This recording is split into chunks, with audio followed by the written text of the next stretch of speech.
Kenapa ya? Beberapa luka lama terasa seperti belum benar-benar hilang. Karena bagi otak, trauma bukan cuma kenangan, tapi tanda bahaya. Dan sejak saat itu, otak mulai terus berjaga-jaga. Bahkan saat semuanya sudah aman. Kadang hal kecil saja bisa membuat trauma terasa hidup lagi.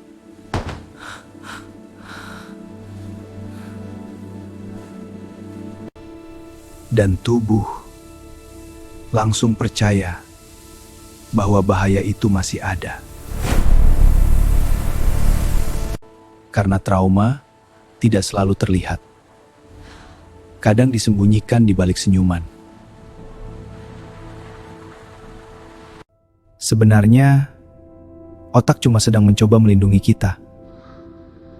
Meski caranya kadang menyakitkan. Otak bisa belajar merasa aman lagi. Dan itu bagian dari healing. Di dalam otak, ada sistem alarm kecil bernama amigdala. Dan trauma bisa membuatnya terlalu aktif. Masalahnya, trauma sering tersimpan tanpa rasa waktu yang jelas. Itulah kenapa kadang suara atau bau tertentu bisa langsung membawa kita ke masa lalu.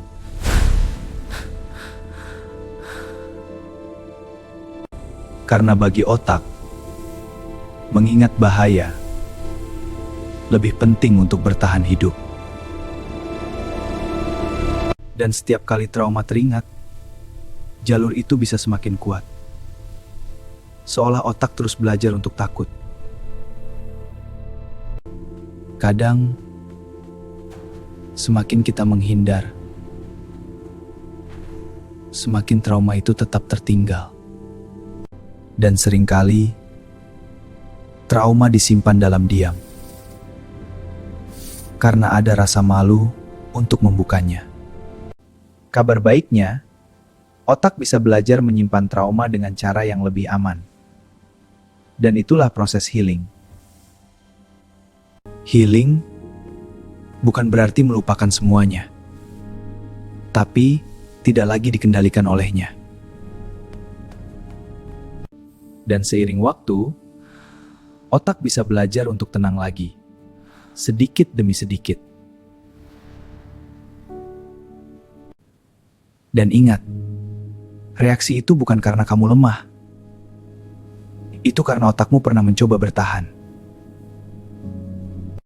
Dan terkadang, healing dimulai saat kita berhenti menghadapi semuanya sendirian. Masa lalu mungkin meninggalkan luka, tapi itu tidak harus menentukan seluruh hidupmu. Dan mungkin luka itu tidak hilang dalam satu malam. Tapi pelan-pelan kita bisa belajar hidup tanpa terus dikuasai olehnya. Dan mungkin healing bukan tentang menghapus masa lalu, tapi tentang akhirnya bisa merasa tenang lagi. Dan kalau hari ini kamu masih sedang berjuang, itu tidak apa-apa.